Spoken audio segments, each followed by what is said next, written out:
In a quiet lakeside community ruled by fear and fake authority, one HOA president pushed too far when her obsession with control turned against a child. The neighborhood had a choice: stay silent or stand up. What happened next wasn't just justice. It was the day a community remembered its voice and took back its freedom. For as long as anyone could remember, Karen Devo ruled over Glasswater Lake like a monarch. She wasn't elected. She appointed herself president of the HOA and enforced her rule with a clipboard, a blazer whiter than snow, and a mouth full of threats. She didn't keep order, she controlled it. Everything from the height of hedges to the volume of laughter was her domain, and no one dared challenge her. At first, it was the little things: notes on doors, warnings about mailbox height, fines for sidewalk chalk. People rolled their eyes, paid up, and moved on. But over time, her power grew. She started installing signs without community votes, created HOA enforcers, two men who followed her around like security guards with sunglasses, and intimidation tactics. What used to be a neighborhood turned into something quieter, colder, and smaller. People avoided eye contact. Kids played indoors. Then one morning, everything changed. It was a bright, windless day. My son Eli, 8 years old and full of life, was by the lake with his friends. He had a paper boat he'd made the night before, carefully folded, named, and decorated with his favorite marker. To him, that boat was more than paper, it was freedom. They were laughing, splashing, being kids.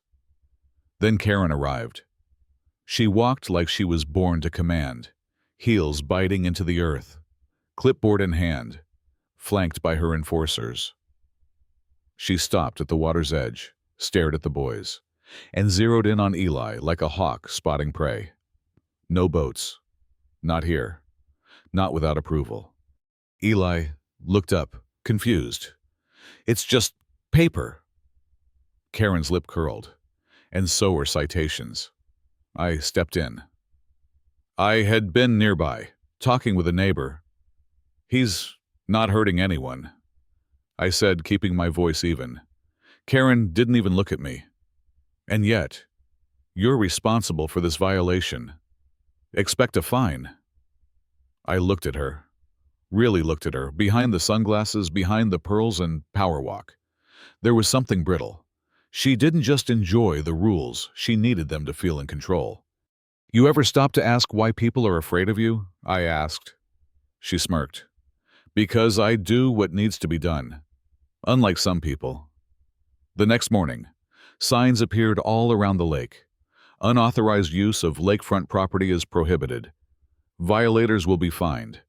No recreational items permitted. Eli saw them and didn't say a word. He just left his boat on the windowsill and stayed inside. That's when I realized this wasn't about rules. It was about power. And then she went too far. It was cold that day. The wind off the lake sharp like glass. Karen was out again, clipboard ready, enforcers at her side.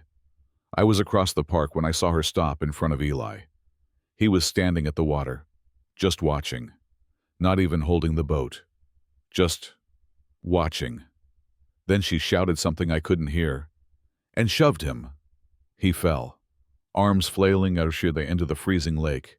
The world narrowed into a tunnel. I ran, I heard nothing, and just my heart pounding like a war drum.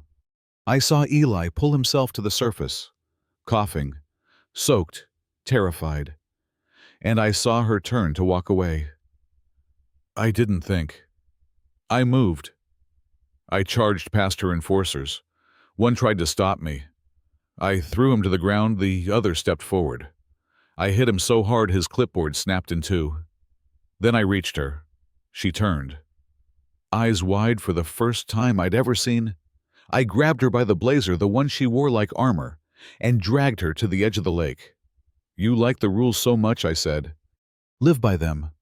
And I threw her in. The splash echoed across the park. She flailed, sputtering, mascara running, pearls lost to the deep. She screamed for help. No one moved. Silence. Then murmurs. Then applause. Someone had filmed the whole thing. By nightfall, the video had over 1 million views. The headline read, "HOA President pushes child into lake gets thrown in herself. She tried to press charges. Claimed I assaulted her. But she forgot something witnesses. Dozens. Videos. Statements. The legal case was dismissed within a week. But the consequences, they were just beginning. The community woke up. People came forward, old fines. Harassment. Threats. One woman said Karen fined her for putting a baby swing in a tree. A veteran revealed Karen told him his flagpole was too patriotic. A teenage boy had been banned from playing guitar on his own porch. We gathered everything: records, videos, testimonies. We brought it to a real lawyer. Within a month, the HOA was forced to disband. Every fine she issued under her self-written rules was voided. Her enforcers were exposed for what they were: friends of hers with no authority and a love for bullying. Karen tried to hold on. She issued one final neighborhood email, laced with threats and legal jargon. No one responded. She moved out 2 weeks later. She left behind a blazer, found half buried at the edge of the lake. The neighborhood changed. Kids returned to the park. People talked again. There was laughter, music, life. And then came the mural. It was painted by a local artist, a scene of a boy launching a paper boat into the water, surrounded by neighbors smiling. Above it, in bold letters, "Our lake, our voice." Eli stood in front of it with me, still holding that same paper boat, now sun-bleached and wrinkled. "Are we allowed to play here now?" he asked. I knelt beside him. "We always were. She just made us forget." And he let the boat go. It floated strong and straight, carried by the wind, like the block, like the people. Finally free.